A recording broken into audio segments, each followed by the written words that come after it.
Good morning. Hello, everybody out there. I see the one toe cramp Lee Renee. Good morning. Good morning. Good morning. I'm gonna babble for a couple minutes just to let anybody join us who wants to join.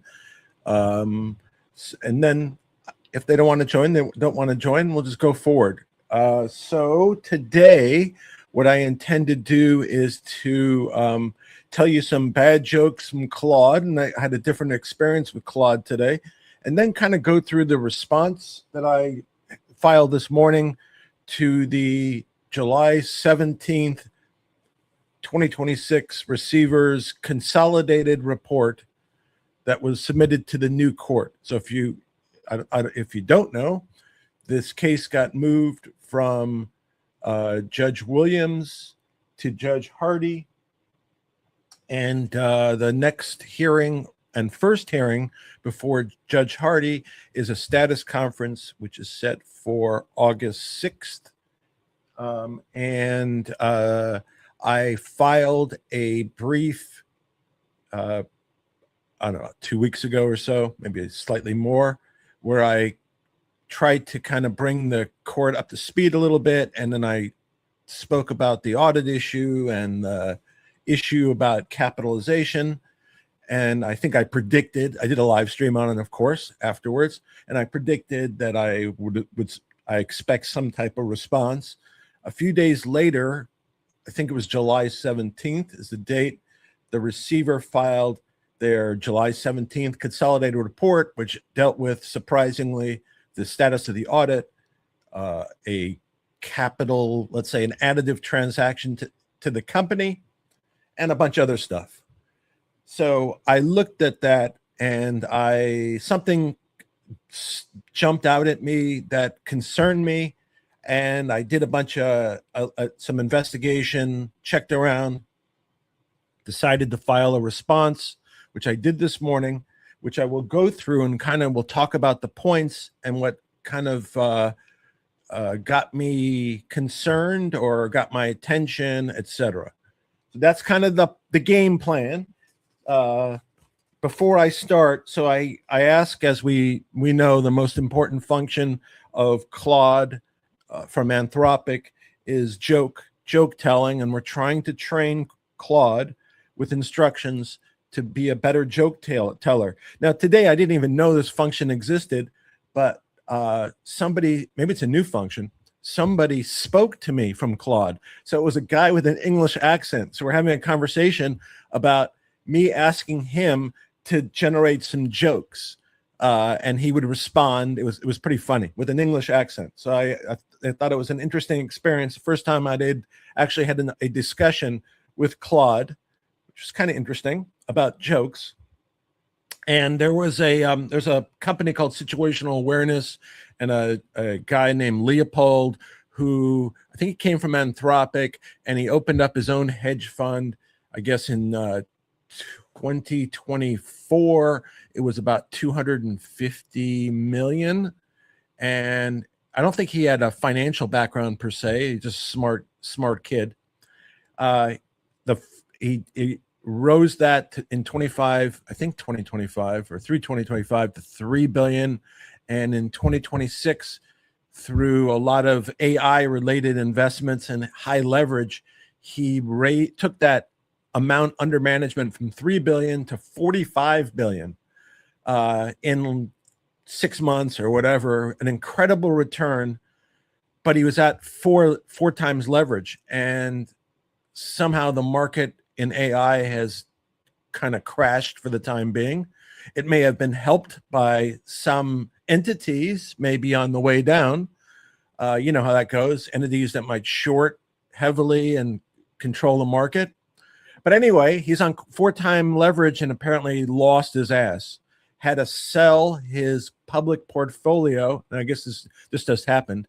And guess who bought the public portfolio? Citadel. How do you like that? Very interesting. Anyway, you could draw your own conclusions about that. But so what I asked Claude to do is give me a bunch of jokes about situational awareness. That's the name of the company that apparently didn't have any situational awareness and lost a significant amount of the 45 billion it had this year. So here he goes. The fund was called Situational Awareness. He was up 439%. He was using 4 times leverage. Apparently, the situation he was least aware of was his own portfolio. Next one. Leopold wrote to investors in July saying, quote, "This seems like a particularly good time to add funds." Days later, he sold everything. That's not a newsletter. That's a confession. Next, he turned 225 million into 20 billion, then handed it back in a single block trade. Most people need a lifetime to lose that kind of money. Leopold speed ran it. The fund that predicted AGI by 2027 could not predict a margin call in 2026. The machines may be getting smarter, the humans, debatable. And 5, he ended the investor letter with a postscript asking people to add money. In finance, that postscript is called a last meal request. And then I asked it, those are good. I need them really, really short and give me no more than 2-liners. So this was the next line of jokes it gave me. A fund called Situational Awareness wiped out by the one situation it missed. 4 times leverage on AI stocks. The only thing that scaled was the losses. Great time to add funds, he wrote, then sold the whole book. Bold. Turned 225 million into 20 billion into a block trade and a phone call. And last, he predicted super intelligence, but not a margin call. And last but not least, he saw AGI coming, sentient machines, the singularity, everything, just not Tuesday. 2, Situational Awareness had 4 times leverage and 0 self-awareness. Icarus at least paid for his own wings. And last, turned 225 million into 20 billion into a cautionary tweet. That's not a fund. That's a fireworks show. So that's from Claude today. Okay. At least it's up to date. So what I'm kind of going to do is now kind of go through. That's the response. Can you see it? Yeah, there you can see. So that's a response. So it's got some pages to it. Maybe garbage, but it's got some pages to it. Obviously, this is my opinion, etc. None of this is fact or been established. Just my opinion as I've gone through and examined the situation with awareness, hopefully, and these are the conclusions that I have drawn myself. So, what happened was I saw the. So now I'm going to the report that the receiver filed July 17th, 2026, and it was called some kind of a consolidated report that kind of was supposed to summarize in general what the prior reports had done. I think he did 7 prior reports, and it was a little shorter. It was 25 pages. There were some that were longer. It almost seemed like it was written by a different person. Maybe couldn't tell. Because again, we have a money issue, apparently a money issue at the receivership. So I don't know who was doing the work. I know like in one of the earlier reports, I don't remember if it was the second or the third. It wasn't the first. I don't know if it was the second or the third. It was a long one, over 50 pages long. Maybe it was the fourth. It was over 50 pages long. And the attorney for the receiver said he had been working on it. So I got the impression, at least for that one, that the receiver's counsel had prepared the lion's share of it, at least based on the conversation. But that was just one report. I don't know how it generally was prepared, but it just kind of looks different than the prior reports. So I'm wondering who prepared it. It just struck me. So the first thing that came out, so when I looked at the report, the thing that struck me and which caused me concern. Now, I didn't think it was accurate in terms of the audit and that kind of stuff. But what caused me concern, I'm looking at page 17 of 25 of that report, was section 46. Section 46, paragraph 46, talks about an on-demand promissory note where the receiver loaned $100,000 to MSC Capital Advisors LLC. And that was November 1st, 2024.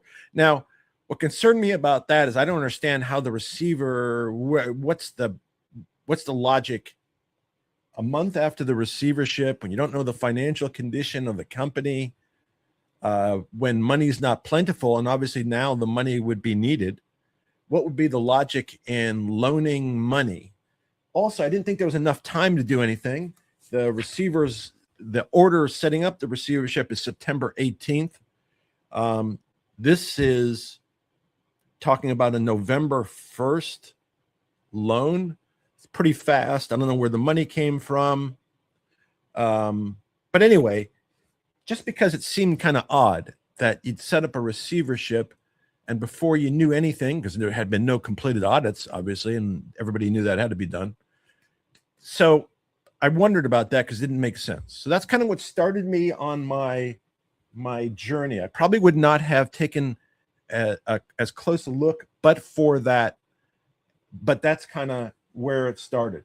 And you'll get it as I go through the report. So kind of like, I'm going to kind of go through it. I'm not going to read it all because that's incredibly boring. But I kind of went through the fact that I've kind of like bitched about this stuff for quite some time. I talk about that. I'll read some of it. Recently, plaintiff filed a pleading with regard to the upcoming 8/6/26 status conference. In it, plaintiff shareholder, by the way, we have to refer to plaintiff, being me in this case, in the third person, because it would be inappropriate for me to refer to I in a pleading where I'm referring to the plaintiff. That may sound like gobbledygook, but that's why I'm referring to myself as plaintiff in kind of the third person. It's not because I'm a professional athlete, although I'd like to be one. It's because that's kind of the appropriate way to do it. But basically, I say, again, for the shareholders who've been trapped in this disaster, getting an audit done expeditiously as well as a truly additive transaction are the only things of import and have been clearly and repetitively communicated to the receivership and its counsel. Per the receiver's own reports, the audit that should have been completed in late 2024 or very early 2025 not only has not been completed, but the receiver, without proper explanation, withdrew the need to get a certified audit as to one of the questionable Borger's 2022 years. What I mean by that is, if you look at like the Barton CPA, their engagement letter, and what was talked about before, is one of the years that was going to get a certified audit was the 2022 year, because that was one of the years that Borgers, that CPA, got suspended by the SEC. That was one of the years they audited. So why wouldn't you get a certified audit from that, especially where the books have been in complete disarray? So in the most recent report submitted by the receiver, they suggest that they're not going to do a certified audit in 2022. Again, doesn't make any sense to me. Doesn't seem prudent, but that's just my opinion. But that's kind of what that reference is too. Then I say I filed something. Then a few days later, they filed their report. And that many of the shareholders had concerns before the report was filed. After I read the report, I had greater concerns. And I think you're going to, well, I think some of you will feel the same. Maybe some of you won't. Maybe I'm misreading it. Maybe I'm just missing the boat. But I found it interesting. That's why I kind of suggested it next. Then I say, and I'm just going to read this paragraph. The receiver indicated early on that he hired his own special forensic accountant at the outset of the receivership. And that's in one of the early filings. So from the beginning of the receivership, he had a forensic accountant. Somebody who was an accountant who could go and look through stuff and figure out what was going wrong, basically. Sometimes a forensic accountant also could be testifying in litigation. With no fault to Mr. Hawkins or his firm, that's the name of the forensic accountant, as I understand it, the shareholders have no idea what he's done or how much he's been paid. But the fact that, and I'm paraphrasing, the fact that there's a forensic accountant involved and the audit still hasn't been done, what has the forensic accountant been doing, and how come they didn't discover that there was problems with Fortune, Barton, etc.? Why weren't they aware of that if they were there from the day one of the receivership? It doesn't, really doesn't make sense. And again, remember the underlying one of the order that appointed the receiver. One of the specific requirements was that the receiver take immediate corrective action with regard to SEC and those type of filings, and obviously implied within that is the audit, etc. So that's September of 2024. Plus, you have a forensic accountant. Why are we speaking? Why are we having this conversation today? That's kind of what I'm saying here. I also say, I don't know, and the receiver, has done a good job in bringing in money into the estate and shares. But the receiver also indicated that although he brought in all that kind of money, that there's less than $10,000 in the estate. So I don't know who's really benefited by that cash, because it seems like the only ones who benefited from bringing in the cash are the receiver, paid professionals, and vendors. I don't see how any shareholder per se is benefited by the cash that was brought in, because again, that's one of the things the receiver promotes about what they did is they marshaled in assets. Well, they may have been marshaled in assets, but those assets also were marshaled out. And again, as far as I know, I have not seen any type of accounting from the receiver that kind of explains where the monies went, how they've been spent, etc. And I worry, because the receiver said in court that there was less than $10,000 a few months ago now.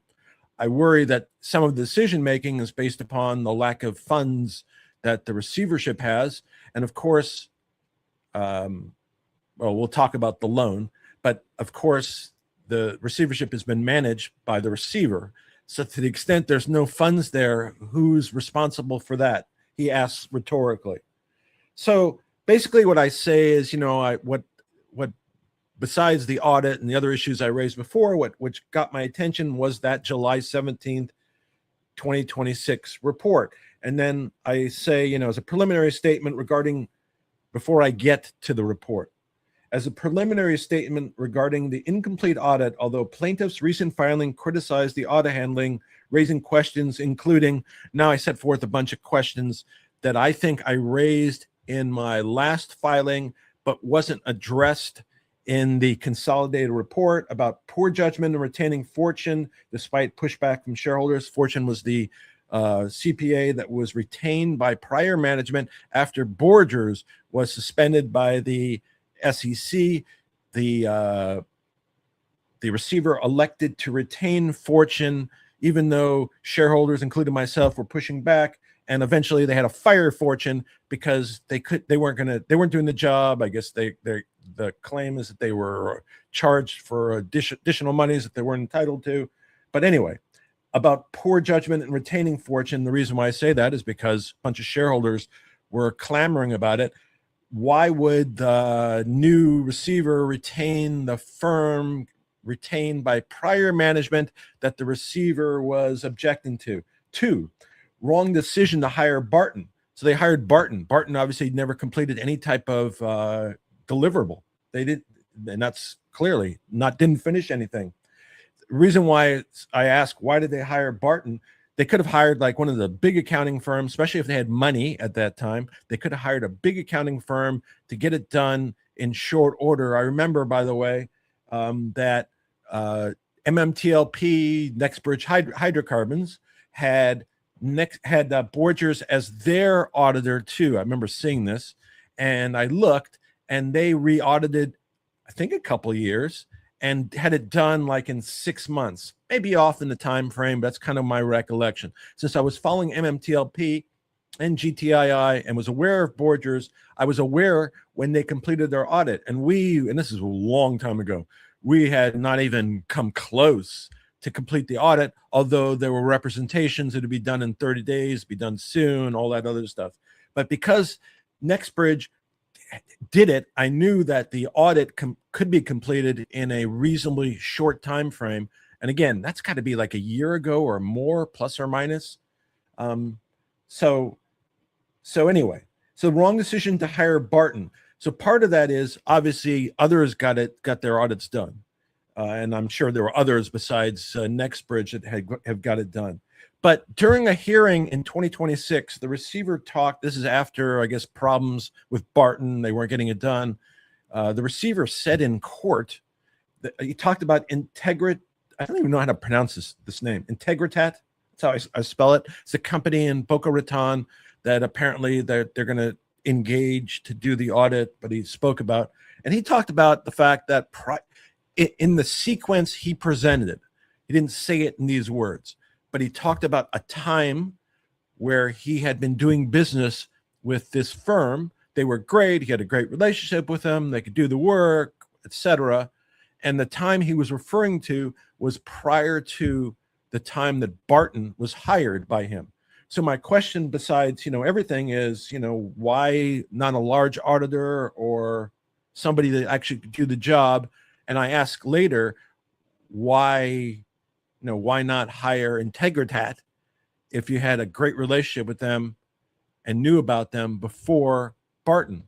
I didn't understand it. And when Barton was hired, I don't remember a reason for hiring Barton. I don't remember a clear rationale. I don't remember, an expertise. Obviously, they couldn't complete the job, so it wasn't great. So, bang, bang, Fortune didn't do it. Barton, I guess, twice didn't do it. And we still don't have Integritat. I don't know why I didn't hire Integritat or hire some big accounting firm. 3, question why, if the receiver did business with Integritat, why did he not choose them over Barton? It's kind of what I just said. 4, question why the receiver kept communicating that the audits would be immediately done when, in light of circumstances, including lack of payment and use of private forensic accountant, that the receiver should have known better, especially where shareholders expressed doubt about the propriety of the auditing process. So here what I'm saying is, there were a couple of reports where they said specifically 30 days. Then there were a bunch of court appearances, and the impression was that the receiver wouldn't commit to a specific time, but would suggest, the impression was that everything was going to be done imminently, soon, whatever, never like a year out or 18 months out or any indication. Every indication that the receiver gave at all times was that things were proceeding and things would happen soon. It wasn't, and soon would be at most, like in my mind, and I guess people could differ, 60 days soon max. And that's especially the case where the receiver, and especially the early reports, suggested it was 30 days or or less, whatever. I know I've seen it in reports. I know in like the January 2025 report, it says, I believe, 30 days. So that's part of it. Lack of payment. What I'm referring to there is, if you look at the engagement letter with Barton, and I've talked about this, the engagement letter in Barton, if you're looking to add up all the estimates, including the 2022 year, by the way, for the current year, it'd be like $225,000. They were paid till the end $55,000. If you give me an estimate of $225,000 or $165,000, and I've only paid you $55,000, I don't know how you could almost be complete. I don't understand how you could honestly be complete with a job where you've been paid 1/3 of what your estimate is. And I haven't seen any letters, that where they are going to quit because they haven't got paid. I think that's what they've been paid. So it doesn't make sense to me that the receiver wouldn't be concerned by the difference, especially when he was getting no final work product. And he had a forensic accountant around. That's the other part. So this is all going on while the forensic accountant is there. So it doesn't make me understand why the receiver then would be communicating that everything would be done soon. Somebody should have known. Somebody should have communicated. 5, question what the receiver's forensic accountant's value was in light of the audit handling since September 2024 to today's date. And again, I don't know what they did, and I don't know how much they've been paid. if they were there from the start, considering where the audit process is today, I don't understand how anybody could characterize their value in terms of the audit process as being materially helpful. So that's my view, but we don't know, and it's not their fault. The receiver hasn't just disclosed what they've done, what they've paid, and obviously I've asked for it in my in this document. 6. By the way, this preliminary questions I'm just asking. Question why the audit that the receiver proclaimed would be completed in 30 days in late 2024 and early 25 did not get completed in the many months since the first auditor at Barton took over. So I'm not even asking about Fortune. I'm asking about at Barton. So Barton took over very early January 2025. We're now almost August 1 of 2026. That's like 20 months, something like that. And part of that is because the language in the receiver's report suggests they're like right on top of things, moving quickly. And it's, it to me, it doesn't seem that way. And I don't think the facts support that. Brought up the issue of miscommunication or failure to communicate or be diligent that resulted in Barton not completing the audit through 2025. What I mean by there, they had the first auditor was hired January. Then there was this report that said it was going to be done in 30 days. But by the time this first auditor left, which is about, I guess, September of 2025, there had been no completed work product. So what was the miscommunication that somebody didn't understand that when they predicted 30 days, that 9 months later that they wouldn't have it done? I didn't understand that process. And then we had the subsequent auditors from Barton who came on, who just out and out quit April of this year. So obviously it was a poor choice, but there were points along the relationship that I think should have brought up concerns that maybe they should have gone elsewhere. 9, questioning why as of today's date, despite getting prior approval from the court, that as of date of this brief, there is still no notice that there's any engagement agreement with any auditor, and many more questions. And what I mean there is there was a hearing in front of Judge Williams, the prior judge. The receiver asked for permission to go with Integritat as opposed to 3 other auditors. The court said yes. I think that was April or May at latest. And then about 45 days later, I think June 17th or something like that, there was another status conference. Bill Knowles, I think, was the attorney operating for the receiver, and he indicated that there was no engagement letter signed with any auditor and not Integritat. The receiver did not speak at that hearing, as I recall it. We're 6 weeks later from June 17th. Haven't seen any kind of engagement agreement. And in the report, it seems like that the receiver is asking for permission from this court to engage Integritat when the prior court has already done it. I didn't understand that unless it's an attempt to show that they've been diligent, when in fact, I think it shows the opposite. So what I did next is I went to the actual report and I started to cite sections of the report. So first thing I do is I go to page 19, paragraph 46, and it refers to the actually the topic is the AURI MSc note assignment. Now, again, I don't remember ever seeing a note referenced, and that's what got my ire up in the first place. So I read the paragraph, and in it, I was confused because there was a note assignment. So let me just read it as opposed to me just kind of babbling about it. I'm just going to read it to you, what I wrote, and then I'll kind of highlight anything. When plaintiff saw page 19, paragraph 46 of the July 2026 consolidated report, he was surprised as he had never heard of any loan made by the GTI receivership to anyone. In fact, why would the receivership be making a loan to anyone about 30 days after the receivership was started or at any time? Furthermore, Why would he be doing that without seeking court approval? Oh yeah, by the way, so they did not seek court approval, but the attorneys believe they did not have to seek court approval. But as you know, which kind of raises a question for me, because they've asked for, I'm exaggerating, but they've asked at times for permission to go to the bathroom. They would file an order with the court, exaggerating, but they've filed it for a lot of things. Here they decided, apparently, not to seek court approval for a loan they made, apparently. And we'll get to it. I had an interchange with their attorneys who confirmed that. But the fact that they didn't get court approval does raise concerns to me, of course. How could it not? Further, okay, especially considering, and I'm saying they didn't ask for court approval, and without first knowing about the financial condition of GTI, especially considering the financial history. What I'm basically saying, so he's making a loan, didn't get court approval, and in light of the financial history of the company, lack of an audit, lack of accounting, how could you possibly be making a loan? Now, you got to be listening very carefully here about this section, because this whole section that I'm going through, to me, is the most troubling thing I've seen in the receivership.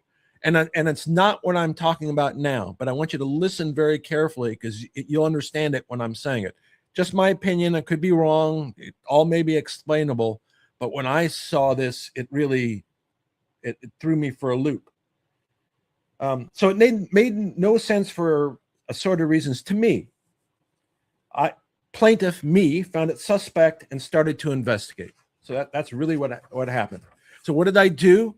First thing I did, or one of the first things I did, is plaintiff sent multiple messages to the receiver's counsel about the MSC loan.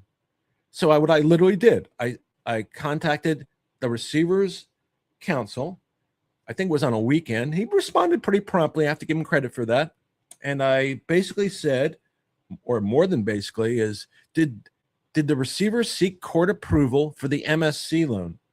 And the answer, and I'll continue on, it was responded to in a prompt fashion, and the emailed answer was to the effect that the receiver did not have to seek court approval to do the MSC loan.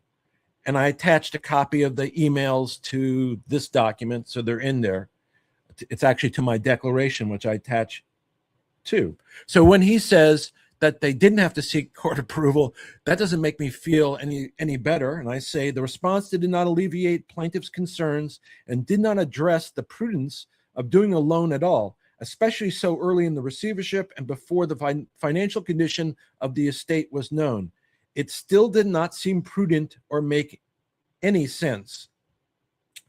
And then I go on and I say, it's in paragraph 46. And what I added further concern, not that just they did the loan, but in paragraph 46, it says that they defaulted. So MSC, which I understand to be a hedge fund, but again, I may be incorrect. So apparently MSC, by this document that the receiver filed with the court, and apparently I think the note assignment that's referred to in 46 was per an 8K, and I believe, well, we'll get to it. I don't have to get there yet. And what this paragraph 46 says, what the 8K filed, I don't know who filed it, by the way. I don't think it may have been MSC, or it could have been Ori, AURI. I don't think it was GTII, but I could be wrong. But what it said was that GTII took assignment of the Ori notes. Now, the Ori notes, in my opinion, because I think the stock trades at 0.000001 cent, I think the company's got, is distressed. So I think it's a lost cause. I don't think any money's coming out of it. But it was disclosed that there was an assignment. I don't know if we would know about this if there wasn't an assignment of the notes and somebody filing an 8K, because I don't remember seeing anything about a loan, which again was concerned me. And again, so I've concern about why they're making this loan. Why is the receiver doing this? Why aren't they seeking court approval for doing this? Why are they doing it so early on when they don't know the financial condition? it really troubled me. For various reasons, I didn't get it. It didn't make sense. It certainly didn't seem prudent. Now I know, or at least my understanding is, the receiver doesn't have a lot of experience in receivership, so perhaps he just didn't know that he shouldn't be that aggressive in lending money for a company that doesn't really have money, especially now. It's not ironic that now the company doesn't have money, and apparently the receiver lent out money and there was a default and didn't receive all the money back. That's the reason for the assignment of those notes from Ari, which in my opinion look like garbage notes, in my opinion. But there's a reference to notes. And again, the point here is, I don't know if we would see this, but for the 8K filing. I don't know if it would have been disclosed. And they make some references to what the RE note could, but it's trading literally, I think it's trading at 0.00001, and I don't think it has any real business. That's my impression. So after I see that again, and the fact he didn't seek permission, I really grew concerned. And one thing I did is I kind of went back just to figure out if I missed it. Was that loan referenced everywhere, somewhere, and I just missed it? And I didn't look at all the reports. I looked at some. So, maybe I didn't pick it up. But what I found was, I went back, and again, maybe this is explainable. Perhaps it's explainable. But I went back to the second report, the second report that was done. So it was the second interim report. It would have been done. I'm looking for it because I attached it, at least attached. By the way, when I said about what my discussion was with the attorneys, the email says, following up, Ray, regarding this MSC loan issue. Did he ever get court approval? Thanks. The response is, doesn't need court approval under the receivership order. That was the response. So the document that I'm referring to now is the second interim report, which I have in front of me. It's dated November 12th of 2024. Remember what I just talked about, the loan, the $100,000 loan with a promissory note dated November 1st, 2024 from GTII, the receiver, to MSC Capital Advisors, LLC.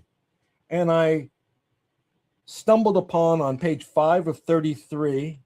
I should have better things to do than looking at page 5 of 53 of the receiver's second interim report, but I was.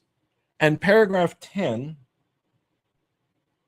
I saw this, and it caused me concern. So I'm going to read it to you. It's pretty short. Remember what I said? Paragraph 46 of the most recent report talks about an on-demand promissory note dated November 1, 2024, where the receiver loaned $100,000 to MSC Capital Advisors. So that's November 1. Paragraph 10 of the second interim report says, on October 30th, 2024, the receiver invested $100,000 of the recovered assets with MSC Capital Advisors, LLC, a licensed broker, dealer, and fund manager. Not only that, the good news is MSC is headed by Christopher Schufelt, Schufelt. In the first week, the investment earned $6,250. So in 1 week, the investment earns 6%, 6.25%, which, over a year, that's 300%, which for most people would be a good return. But I wondered, how could there be a loan and an investment? I was confused. Why would the receiver be making a loan on November 1st for $100,000 and making an investment? Apparently, it doesn't say when the investment went in. And again, I don't know how the money would get in so quickly. Receivership is set up September 18th. I don't know when the bank accounts are set up. I don't know when he possibly could get the money to MSC Capital Advisors, LLC. And hang on, because we're going to talk about that. The money or whatever going to MSC Capital Advisors, LLC. And I don't know how they would generate that return. I don't know how he would know about that return like 6 days after the money went in. But anyway, be that as it may, when I saw those two, I found, separate and apart from the loan and the questions about the loan, I didn't understand how you could have both transactions. How could you be doing getting a loan or giving them a loan and investing money on within 1 day of each other? And I hadn't heard anything about this investment since that time. It seemed suspicious, honestly. So what I did, I didn't want to just stop there. So, and I attached that to my document. So we kind of have two things. We have a early report that says very end of October 2024, the receiver invested money with MSC Capital Advisors and made in a week had 6.25% return. I don't know what happened to that money, what happened to that investment, whatever, if in fact there was that investment. And then we have on November 1st, the receiver loaned MSC Capital Advisors $100,000 that they defaulted on.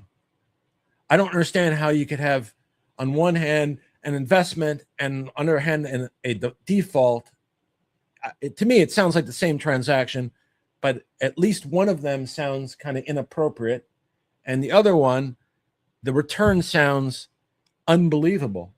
So, of course, I didn't stop there. So what I did is I looked up MSC Capital Advisors, LLC. I think I found they were located in Florida. I determined they were a hedge fund. And by the way, I have nothing against MSC Capital Advisors, LLC. As far as I know, they're a great company and wonderful, whatever. But I didn't understand what was going on here. And especially since there was a default that impacts all GTII shareholders and puts us in a very strapped cash position, I thought it would be interesting to follow up on MSC Capital Advisors. So I located the website, found the telephone number, and I reached out to MSC Capital Advisors and Mr. Schufelt. I called the number that was on the website. So the company, I think, I forgot where in Florida it's located, but it was in Florida. But when I called the number, and I think I tried a couple times before I got them, when I called the number, it showed, I think, a Pennsylvania location. And he was driving, or at least it sounded like he was driving. And because I had seen these kind of inconsistencies, I wanted to get, if I get information about it to understand what was going on, I wanted to do that. So what I did is I nicely called him. He picked up the phone. I told him who I was, and that I was a GTI shareholder. I think I asked him, is this Mr. Schufelt first? He said, yes. I said, this is Richard Hoffman. I'm a GTI shareholder. I just became aware of your loan, the MSC. I probably said not your loan. I don't think I called it his loan. They called the MSC loan, and I wanted to talk to you about it a little bit. He was a little bit hesitant at first, but then was fine. And this was not an adversarial conversation anyway. It was a very pleasant conversation. I asked him about if he knew about the loan. He said yes. And he indicated that he had a prior relationship with the receiver. They had done some business transactions before. My impression, he didn't say this, but my impression was that they were friendly. They were friends.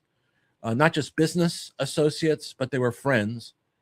But he indicated, and I didn't ask him about the receiver or anything. I wasn't trying to get any information or negative information about the receiver, but he kind of volunteered that they had a prior relationship, had done some transactions before this particular transaction. I asked him, or I don't remember if I asked him or it came up. No, I think I asked him. Did MSC invest any monies in GTII? He said no. I specifically recall that. I also asked him if he was familiar with the assignment of the Ori notes, and he said yes. And that was kind of the nature of our conversation. Less than 5 minutes, I'm sure. Very pleasant. What it confirmed to me in this conversation, though, and so again, what I'm looking at here is I'm looking at two transactions that occur about the same time. One's referred to as investment, and I don't know where the money would be coming from. One is referred to as a loan. The loan goes in default. When I ask the principal of MSC Capital Advisors about the investment, and I don't ask him directly, I ask him just generally, he says they didn't invest money in GTII. So that seems to be inconsistent with the investment. He does indicate that he's been friendly with the receiver and has done prior transactions with him. He volunteers that information, and we end our conversation. So now I have more concerns. So before I had concerns, it looks like two transactions, and I don't see how they both could be going on, and how could you make a loan, and what, yada, yada, yada. And then after my conversation with, wasn't a conversation, might be overstating it, but my communication with Mr. Schufelt, he indicates, one, that there's a friendly relationship with the receiver, and that they never invested money with GTII.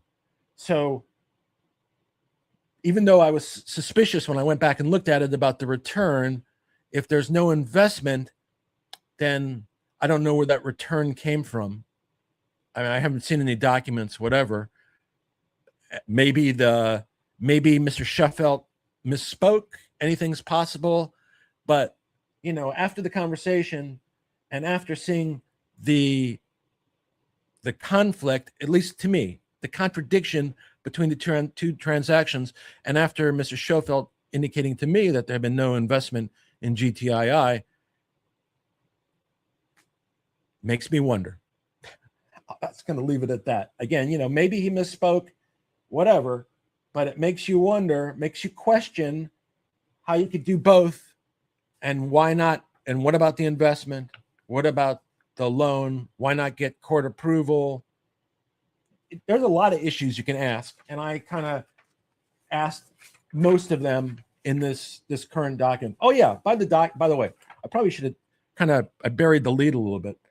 The title of my document is Response of GTI Shareholder Richard Hoffman to Receivers July 17, 2026 Consolidated Report and Request that the court set an OSC rate terminating and or replacing the receiver, declaration of Richard Hoffman.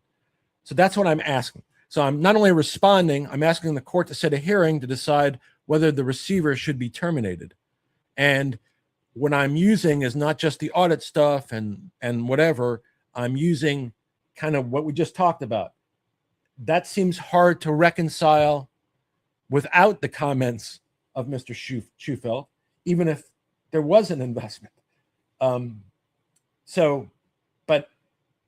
the lack of court approval, et cetera, it just raises a lot of concerns. I don't have to tell you that.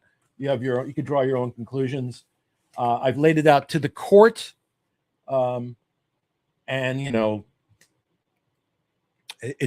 goes beyond also that, because obviously these have been attached to SEC filings, or some of them at least have been attached to SEC filings.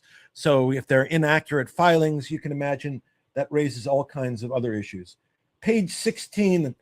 So that's the first big deal, is that loan, which again troubled me from the start. I even asked questions on X. Does anybody know about this loan? Because it smelled bad to me from the start.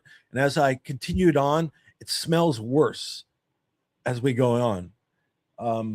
And that's separate and apart from the failure to do the audit, et cetera. That just I don't get it. Second, page 16, and I'm going to move faster from this point in time. Page 16, paragraph 45, cash settlement obligations. So after I look at MSC, I'm looking, I'm investigating, I'm checking everything out. I'm looking at connections between the receiver and a bunch of entities. And then I'm looking at, who he funds and whatever. And I, again, may be wrong. Use Claude, use Gemini, use Google search, amongst other things. And I noticed in that section, page 16, paragraph 45, talks about cash settlement, or it looks like he's talking about settlement of obligations with particular claimants. And there's only two that are referenced. And one of them is, I think he's references Salvatore Laria, and I think it's the amount of the claim is like 113,000. And I can't really tell from how it's spelled out when, where, and from which money the receiver is going to be paying from this, maybe, or maybe he's not going to be paying for it, but he kind of specified these two claims. And ironically, when I'm doing the MSc research, checking that out, his name pops up in connection with the receiver. And it appears like they had some kind of business relationship. Couldn't be specific. That's what it appears to me to be. And but I don't know. I don't feel like 100% comfortable to say that is true. But that's the way it looks like to me. So what I basically told the court is, you know, if the receiver has a ongoing business relationship with any claimant before there's any settlement, that needs to be disclosed. I may be wrong that there's a business relationship, and if I'm wrong, I apologize. But from my research, it looks like there was some kind of business relationship between the two, and to the extent that there's going to be a settlement, the receiver should disclose that. That's basically what I said. And obviously, I feel stronger than that.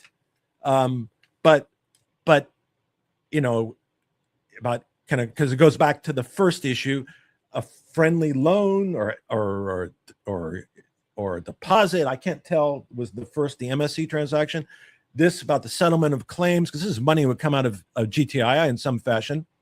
If there's a prior relationship, and by the way, and I'm not saying the claimant isn't entitled to the full amount of the monies they're seeking, because perhaps they are. I'm not disputing that at all. I'm just saying that the receiver probably should disclose the fact, if in fact there's a relationship with any claimant, the receiver should disclose that beforehand, not after the fact. And he's not. And again, I don't know if there is a relationship, but from my investigation, it appeared there was. And that goes against the receiver. And that's all I'm referring to as the receiver, not the claimant at all. So I'm going to leave it at that. Page 14, paragraph 40. Again, I'm still referring to this consolidated report, which talks about marshaling the assets. And basically what I say here, you know, I don't know what the starting balance is of GTII. So what was it when we started? Then the receiver brings in about $1.5 million. We now know that there's less than $10,000 in the receivership estate. So we haven't seen an accounting. So where's the money gone? I'm sure it was spent on all justifiable things, but 2 years into the receivership, and this is what I'm saying here, 2 years into the receivership, perhaps the receiver could do an accounting so we can see where all that $1.5 million at least has gone, because we know that the shareholders haven't received any benefit from those monies. They've all gone either to the receiver, professionals, or vendors. So where has the money been spent on, and how much is the question? Where was it spent and how much? And as the shareholders of GTII, 2 years in, with only $10,000 left in the bank account, we're entitled to that information. And that's what I talk about. Then I go page 17 through 18. So I'm referring to, again, to the report, page 17 through 18, paragraph 47 through 52, the audit. And I go back and respond to the receiver's report in the consolidated report and about the audit. And I talk about, 2 years in, obviously complete mismanagement, in my opinion, complete mismanagement of the audit process. And part of the problem I claim is, that the receiver blames everybody else for the problems, but himself. And in fact, in the report, he talks about the prior, before, remember we have Borgers who got kicked out by the SEC. And then there was Heaton, I think, before Borgers. And then before that, there was Todd Chisholm and his company that also got kicked out, apparently, or got suspended, or something happened. They couldn't do business anymore. So prior to the time the receiver got involved, there's a history of complete, the auditing was not fine, not done fine. So when the receiver gets started, they got to know that from day one. So you would expect they would be extra careful about what they did because they know in the past and with all the financial problems of the company that this is a sore spot, and we better make sure that whoever we hire can do the job, can do it right. That would be kind of like you would expect someone who was trying to be diligent, especially knowing the history. You knew that was a sore spot, and you knew that if you didn't handle it correctly, that people like me would come after you justifiably for mismanaging the process. And then I start kind of talking about the report. So first thing I say is the receiver on page 47, paragraph 47, page 17, wrongly refers to the fact that and again, I'm summarizing, that the GTI got downlisted the pink sheets because of delinquent filings. And I attached an exhibit, and what it was is they specifically says they were downlisted the pink sheets due to continued concerns on the accuracy and adequacy of the company's disclosures, including the reporting of insider transactions and beneficial ownership. It was not based on delinquent filings. It was based on inappropriate activities. It should be a detail that the receiver knows cold. That was the point. Anybody can make an error, but the fact that the receiver didn't know the reason why the company got downlisted the pink sheets seems like a detail that he should be aware of, especially since it's been talked about on many occasions. And then paragraph 48 on page 17, he talks about trading being suspended in an incomplete sentence, not even a full sentence. So I don't know what it's talking about. Again, this was submitted to the court. This is just kind of gibberish, to be honest. But it said it was suspended, but that's not true either. It wasn't suspended. It was so again, I believe, and then another inaccuracy that the receiver should have been aware of. It wasn't suspended. It was sent to the expert market. I attached an exhibit of that, and the expert market is limited so that we can't really trade. Most of us can't really trade, so we're kind of locked out. But it wasn't suspended, and there are people that can trade. And as a matter of fact, and I referenced that in here, many of the times where I ask questions to the receiver's counsel about X, Y, or Z, their response was, that's non-public information. We can't disclose it because some people can trade it. So interesting to me that here they seem to kind of take a twist on that. But here, obviously, it is traded in the expert market.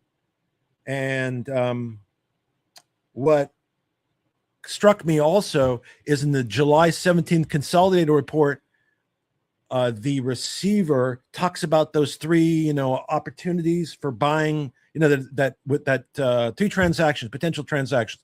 Two of those are not public information, as far as I know: the Trento deal and the North Korean, I don't know, Korean shell company, unnamed. That's not public information. So if there was trade, and they kept on saying, the receiver counsel, we can't tell you because it's non-public information, people are trading it. So why now in the consolidated report do they disclose a transaction where people can trade on that? That seemed kind of be inconsistent with their policy. Now, I think what they wanted to do, this is my speculation, is I raised the issue of them not doing an additive transaction, and I think they forgot. They mentioned that they couldn't disclose non-public information, so they did.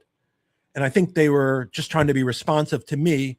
This is my feeling. Not trying to be a narcissistic bastard, but I think that's what happened. I think they were trying to be responsive, and I think they didn't think it through. Because if they're disclosing these possible deals, won't that affect traders who might be able to trade the stock? And how about the ones who can't? So I don't really think that was a very smart move. Also, again, the bottom line, it was inconsistent with the prior treatment. Paragraph 49. He lists paragraph 49. He lists kind of what I said before. He lists the history and of the bad auditors. And what I say, this just establishes the receiver should have been aware of the troubled audit history of the company and should have focused his attention on getting the audit done as opposed to just an afterthought. He should have been on special notice that an expert was needed to complete the process from the start. He was on notice that in light of the troubled audit history of the company and its financial status, no mistakes could be made and that only legitimate auditors with unquestioned performance and allegiance should be used. And so that's kind of what I say. Then I talk about Borgers, that in 2022, they did the audit work. And I talk about the Barton engagement. So we go Borgers, then old management chooses Fortune, receiver keeps Fortune despite pushback. They eventually fire Fortune because they end up in an adversarial relationship with Fortune, and they tried to overcharge them. Then they hire Barton. When you look at the Barton engagement letter, and it's an exhibit to my document, it refers to the 2020 year as being part of the engagement. So in this report that they just filed, they say they're not going to do the 20. They, being the receiver, says they're not. There's no reason to do an audited 22 financial. When the Barton engagement letter had it in there, we had been discussing this all the time. Borgers did the 2022 audit. They were kicked out by the SEC. So in light of that, don't you think it would be prudent to do the 2022 audit, certified audit too? And just because, if this is the reason, if the only reason that you're not going to do the 2022 audit is because you've dissipated all the assets of the estate, is that a viable reason? Is that an appropriate reason for now suggesting not to do the 2022 audit when it's been part of this whole parameter from the start until this report? Makes me wonder. So I attach a copy of the Barton engagement letter, and I refer to the 2022 audit, and I go on from there. Then I talk about that it's not disputable that the receiver elected to stay with prior management's chosen replacement auditor, Fortune, against the advice and direction of shareholders like plaintiff. The receiver's strange and poor choice of keeping Fortune only served to waste valuable time and money, and was obviously a bad choice at the time it was made. Then the receiver neglects to reference in its recent consolidated report that the person chosen by the receiver to conduct the audit at Barton did not finish it, and their work product could not be relied upon. Who was to blame for not properly planning? Obviously, the receiver has the ultimate responsibility for not making the proper inquiries. And what I'm referring to there is after they chose Barton and they made their 30-day reference, which must have come, I'm guessing, from speaking to Barton, they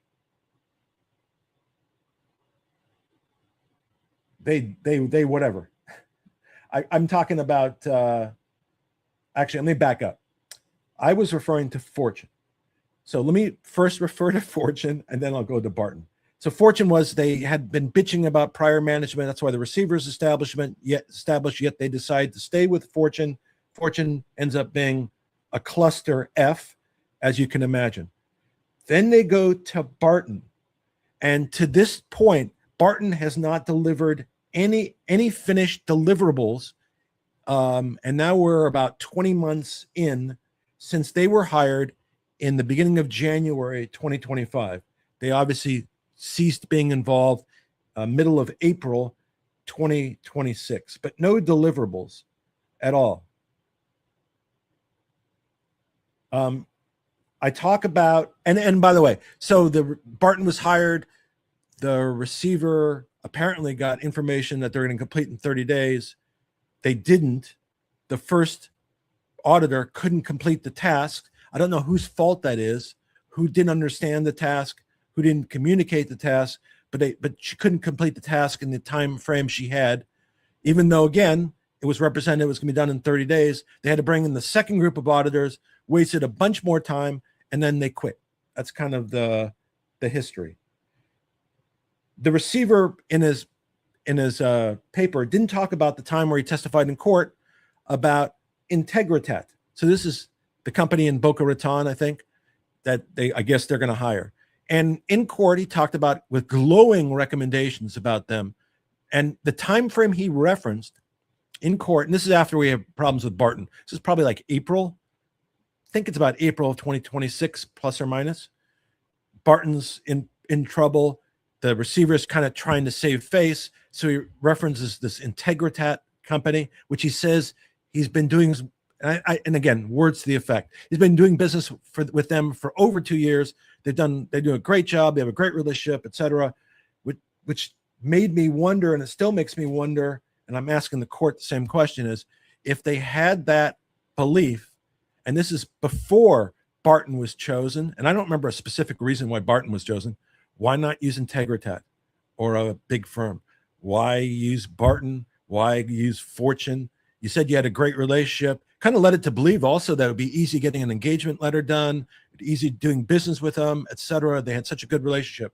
As of now, there is no engagement agreement that I've seen or heard about, but that's what they represented to the court probably like April. And again, I also reference about concerns about how the receiver could have represented that things were going to be done imminently. And the reason why I'm saying that is because, in part, because he had a forensic accountant involved, and the forensic accountant should have known whether it was imminently or not.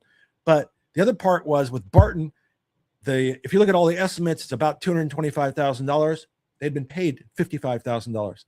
I don't understand if I was hiring services of a professional who estimated $225,000 for their service, and I had only paid them $55,000. I don't understand how I would be at a point of getting a paid deliverable. Doesn't really make sense to me. So the fact that they were in that situation, the fact there was a forensic accountant, how would they not know that they were a long way off getting an audit done? Why were they giving the continuing impression that an audit was going to be, first was 30 days, then imminent, soon, whatever, never like 18 months off? And again, as of today, still no engagement agreement. And at the same time, like I said, I was involved with MMTLP, which ended up being Next Bridge Hydrocarbons.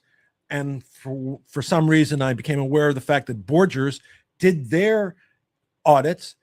They had to do their re-auditing, and I followed it. And I think, maybe wrong, it's clearly less than a year. I thought it was like 6 months it took to get a re-audit. And here we are, and that's about probably more than a year ago that this happened, maybe even more than a year ago. And as of today, we still don't have an engagement letter to do an audit. I find that indefensible. Then I talk about, some of the same stuff. Page 18, paragraph 50. The receiver kind of there in paragraph 50, I think, tries to give the impression that kind of what the holdup was when Barton kind of just got up and left in April of 2026. But that's really not a fair assessment. They got hired, and again, there's a forensic accountant that the receiver has with him, working with him from day one. So we have that going. Then he hires Barton, and they put out the estimate of 30 days. And then 8 months later, the first auditor isn't done, quits. Apparently their product can't be used. And then we have the second set of auditors that are hired who say apparently they can't rely upon the work product, and then they quit. So I really don't think that it was their quitting that was the problem. I think it was their hiring that was their problem, and the receiver or whoever not doing adequate diligence to understand if these guys were capable of doing the job, and then making poor decisions about retaining them when they hadn't finished the job in the time frame mentioned, and not even using Integritat at that time. When the first auditor at Barton said she couldn't finish the job, why not go to Integritat at that time? Why not go to a real auditor at that time? There appeared to be, there was money available at that time. Seems like it. It doesn't make sense to me why that decision was mentioned. He also suggests in this report that the gold transaction is the only hang-up to the audit. And imagine he kind of references, and again, it makes no sense to me. seems like nonsense, but he references that as of now, the September 2025 financials are substantially complete. After all this, with firing all these auditors, some of them being disqualified, without having a new auditor, with being willing to step, to avoid the 2022 certified audit, what is substantially complete? Why would anybody believe that with the way it's been handled? But anyway, separate and apart from that, he references that the gold transaction is the impediment. So I remember, and it's in 2026, attending a court hearing and the receiver standing up in front of the judge and talking about hundreds of transactions being the impediment to getting the audit done. Hundreds. What I remember it to be is somewhere between 1,500 and 2,000, maybe 1,800, but it was literally hundreds of transactions. Now, could it have been about the gold transaction? I guess it could have been. But as I sit here today, speaking to you, I don't remember any reference to a gold transaction at that particular hearing. I do remember there being reference to the gold transaction. But these 1,500 or so transactions that were the impediment, apparently, for Barton completing the audit, which obviously wasn't the case. I don't remember the receiver referencing them as being gold transactions. So his statement here that that's the only impediment, I don't get it. Seems to be inconsistent with what it was said in court, perhaps not, but seems to be inconsistent. Paragraph 51 of the report talks about coming to the judge, the new judge, and asking for confirmation or an order that they can engage Integritat. I remember specifically, so that confuses me. I don't understand why the receiver is coming and asking Judge Hardy for the same permission that Judge Williams previously gave him. Do I recall specifically that Judge Williams gave them permission? Yes, I do. In fact, either April or May, they went to Judge Williams after recommending three. I think they referenced three different auditors. He mentioned, I've talked about it before, how he had a prior great relationship with Integritat. They were great. They did a great job. They could finish things in 120 days, etc. Then he went in and got the court to agree that they could engage Integritat. How do I know that? Because the very next hearing, which I think was the middle of June hearing, when I think Mr. Knowles was the attorney representing the receiver at that hearing, he indicated that as of that point in time, they didn't yet have an engagement letter from Integritat. Now, if they are indicating to the court that they didn't have an engagement letter yet from Integritat, I feel comfortable believing that the court previously had allowed them to go and get an engagement agreement from Integritat. And I specifically recall that being done. So I have no idea why here they're again asking the court for permission to go and engage Integritat, except for the fact of trying to perhaps give the appearance that they're more diligent than they actually are, because they already got this approval and we're still waiting for the engagement letter. And it's 6 weeks after that hearing, approximately 6 weeks. It's 6 weeks after that hearing in which the receiver's counsel indicated they had not yet gotten the engagement letter from Integritat. So this paragraph that tries to suggest that they're being diligent, I think lacks transparency, like a lot of what I think goes on. Paragraph 60, he basically says that the 2022 audit, they don't require a 2022 certified audit, without any clear explanation, without the fact that Barton had included that in their quotation. The fact that up until the July 17 consolidated report, there had never been any reference that the 2022 audit wouldn't be a certified audit, especially considering that Borgers did the 2022 audit and that the finances, as the receiver has said on numerous occasions before the court, were in shambles. So how is it possible? How is it possibly prudent to not do a certified audit? Again, seems like a way perhaps for the receiver to save money. And again, who's responsible for the expenditures of money in the receivership estate to date? Who's responsible for those choices, including the bad choice, in my opinion, just the poorly managed.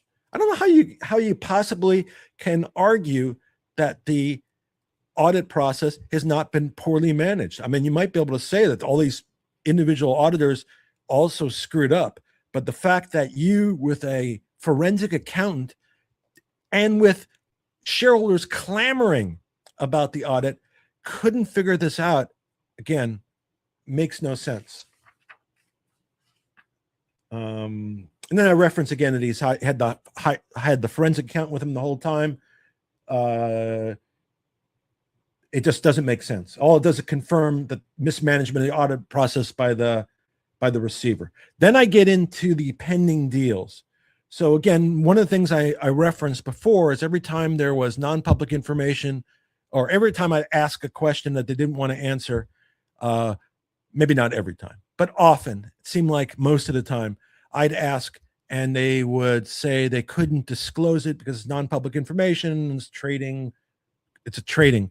But somehow in this report, July 17th, they disclose 3 transactions that were non-public, two of them clearly non-public.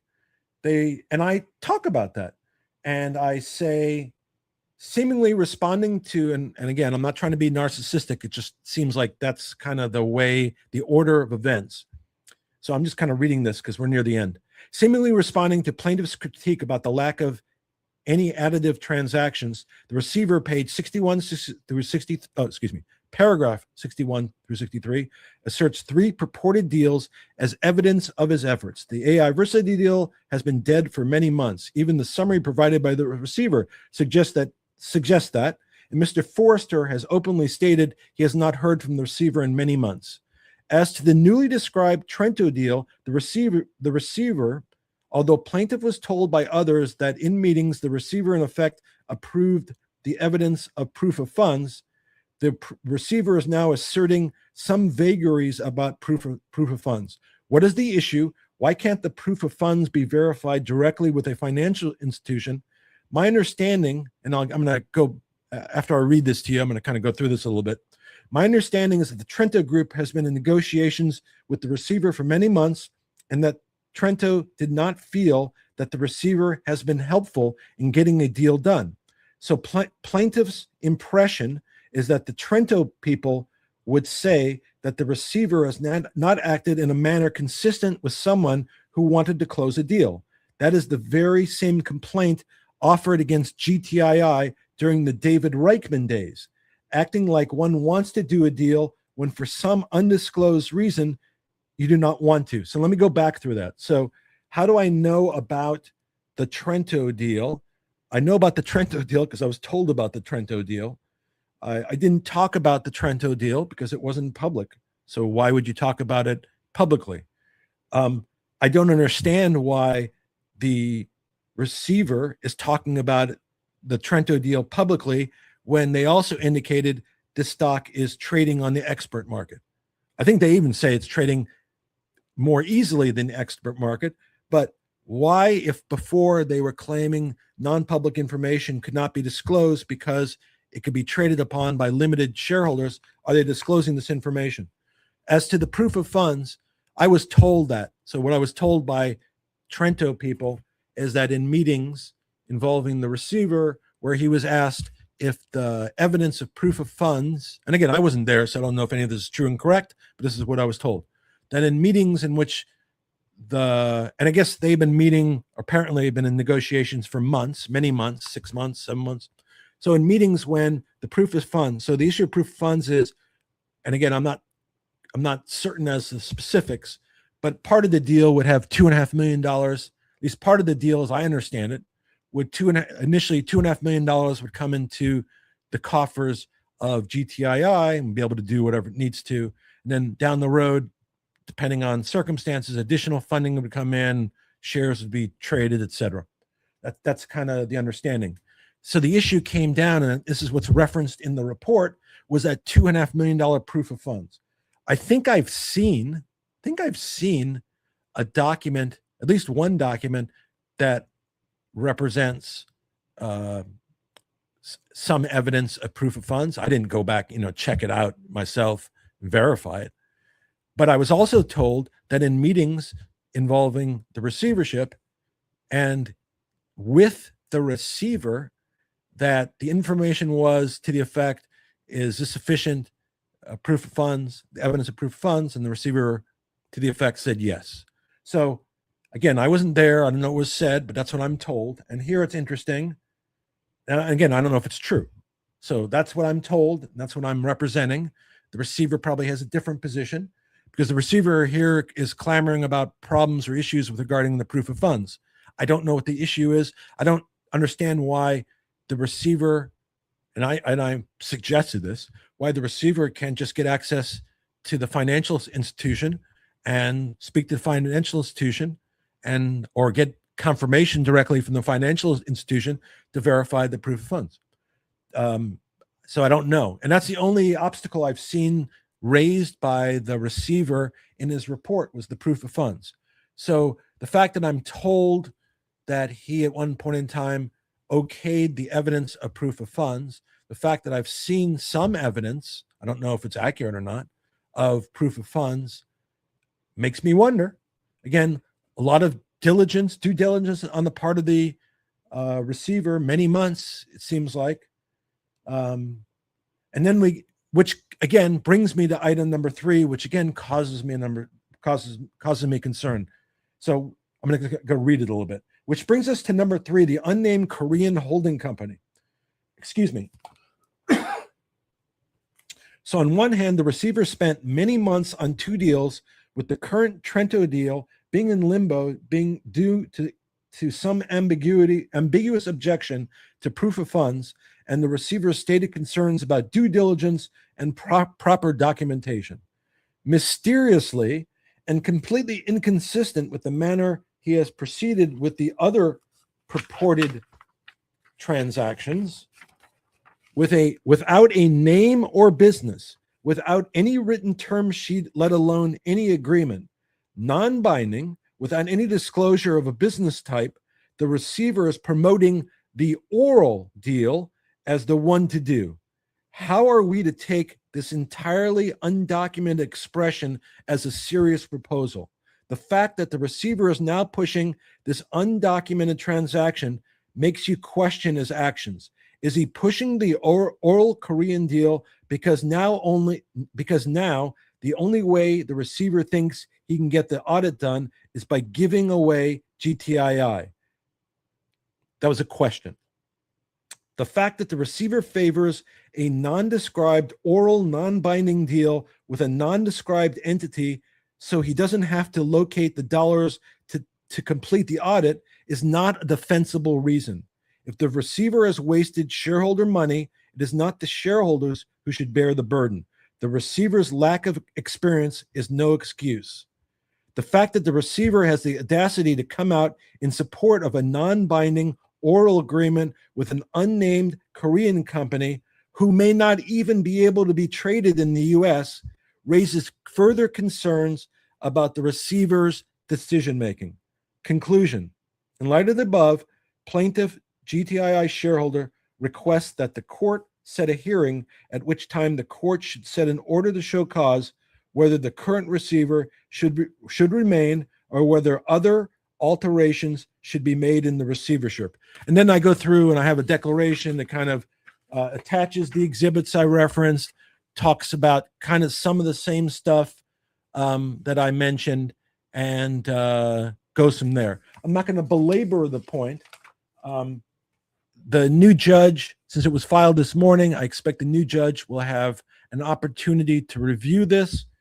I would, since I was concerned about certain portions of the consolidated report, namely the investment versus the loan, and if it was a loan, why do a loan, and the inconsistency, the representation of a money made, the representation by the principal of MSC that no money was invested, the friendly nature of the relationship between the receiver and the principal of MSC, the friendly relationship of the receiver to somebody who is making a monetary claim that was not disclosed, the issue of no disclosure about the finances, the current accounting of GTII, where the money that was brought in was spent, the issue of being wrong about why it went down the pink sheets, that it's an expert market,